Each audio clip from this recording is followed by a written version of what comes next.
man, I'm Derek Gordon, and it's that Midnight Hustle.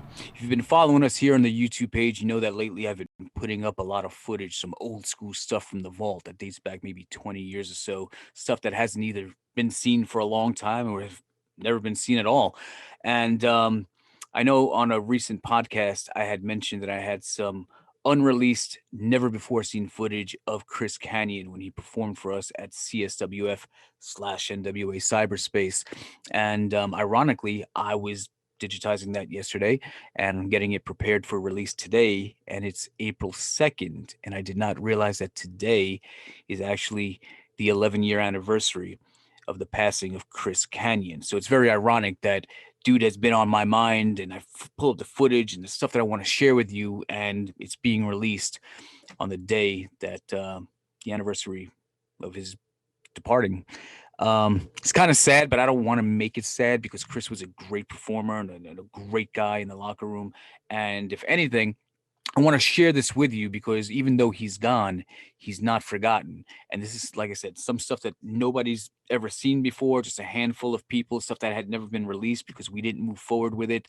Um, but again, like I said, I had no idea that April 2nd would have been the anniversary and the date that I'm actually putting this out.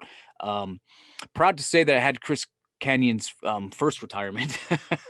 If you pull up his Wikipedia page, it reads he retired from professional wrestling on August 28th, 2004, after losing a retirement match to Diamond Dallas Page in Wayne, New Jersey. That was my show. That was Cybercade, the very first one, where the featured match was DDP against Chris Kanyon.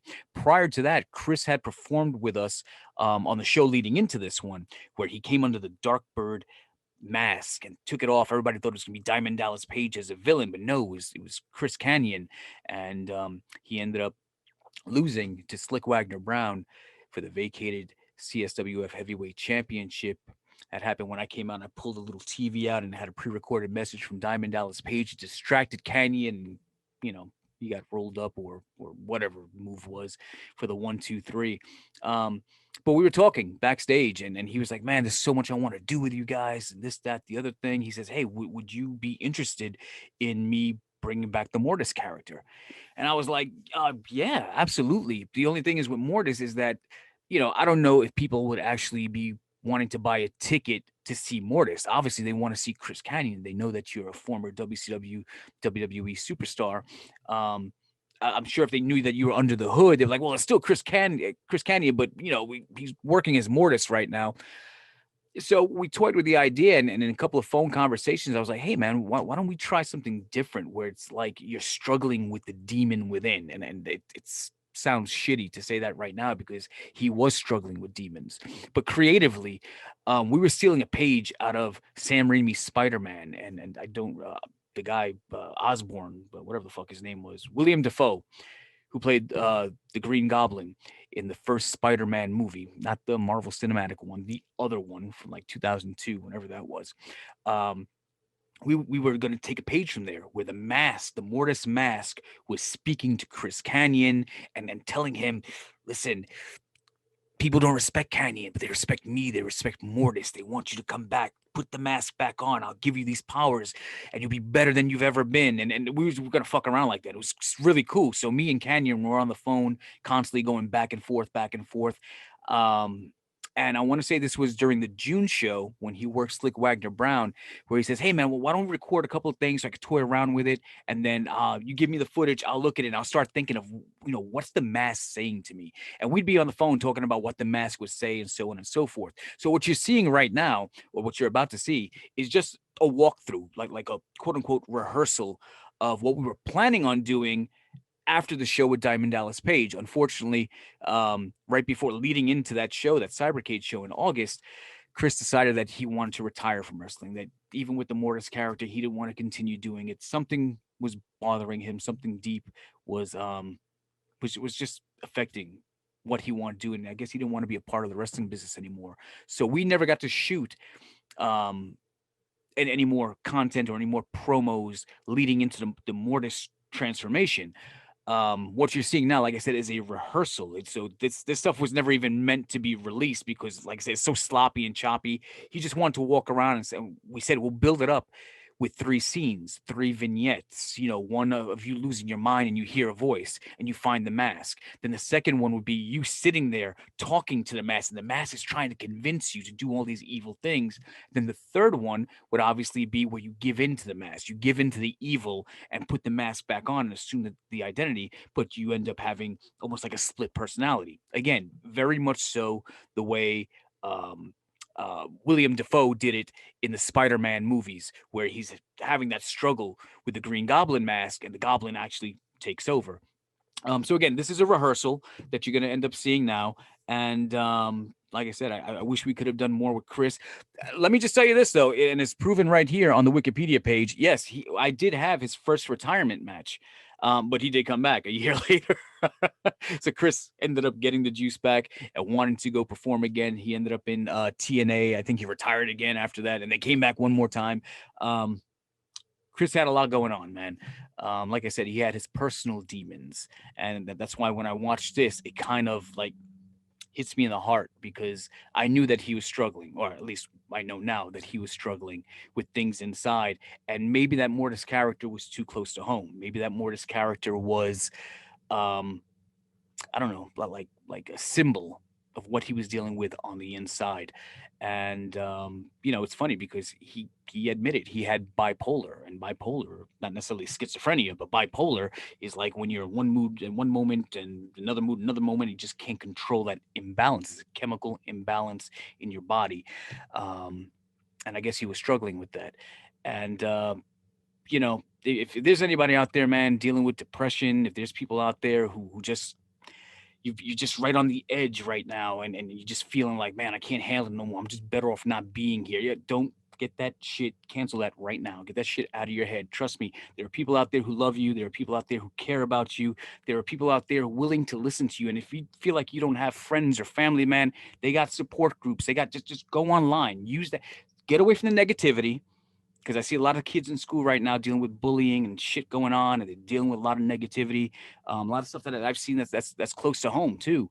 And I see the dark road where it takes somebody who may not be mentally there, somebody who feels like they don't have support. There are people out there who will support you, even if it's strangers. There are people out there who are going through what you're going through. Get together with them. There are people out there who will listen. They'll lend that shoulder. They'll lend that ear. Don't do what Chris did. Chris ended up overdosing on a bottle of his antidepressants, and I'm sure if he could do it all over again, he'd probably think twice about it. Maybe he didn't realize that he had support out there. I mean, it's open now. Chris was a homosexual. He was gay, and in the professional wrestling business, it was just like, how do I do that in this male dominant business? People aren't going to want to work with me. Listen, man, there's nothing wrong with that.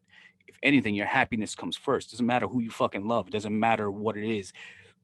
You have the right to be happy. So fuck everybody. Don't live your life in fear. Don't live your life in shame at all, man. Do you. Do what makes you happy. Be around the people that make you happy. Fuck what everybody else says. Don't let it lead to depression. Don't let it lead you down a dark road like it did to Chris.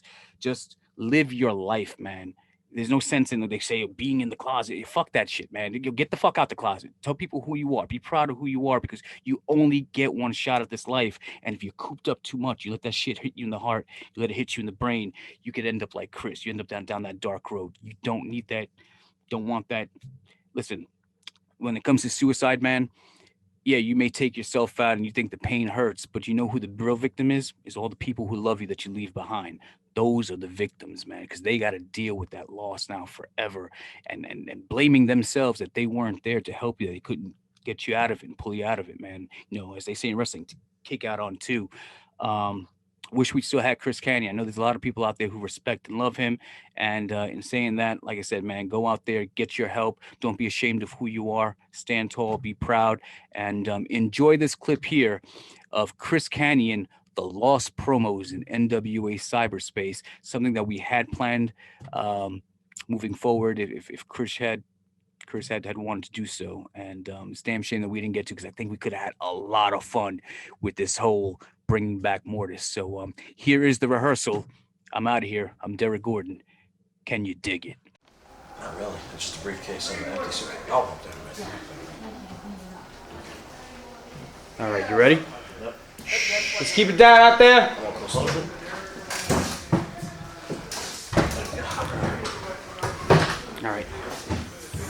Ready? Action. 12 years, down the drain. Page. I hate him. Now what? My career's over. My life is over because that freaking Diamond Dallas Page. Damn it!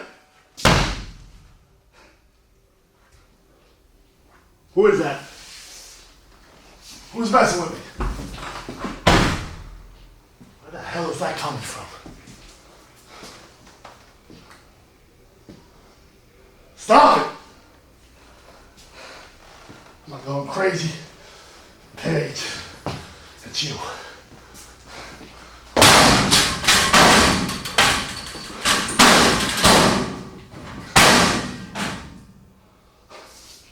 No. Not you. Not now. No! No!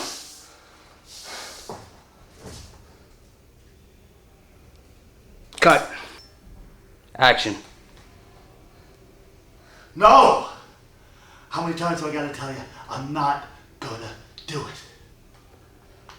It makes no sense. You're making no sense. It's not gonna happen. Let it die. Stop it. I'm a man of my word. You can't control me anymore. You're dead. 6 years, why now? No. It's over. It's been over. Let it go. You're not me, and I'm not you. Wrong. I'm my own man. No! You're dead.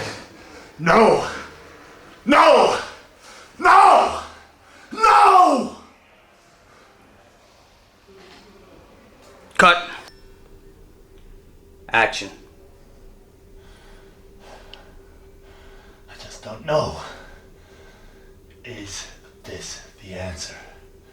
Is there any other way? I don't know. It feels wrong, but it feels right. Yeah. I gotta do it. I don't have a choice. I never had a choice. You want it. You want me. You want to take over. Come and get me. Make it happen. You want it. You got it. You got me.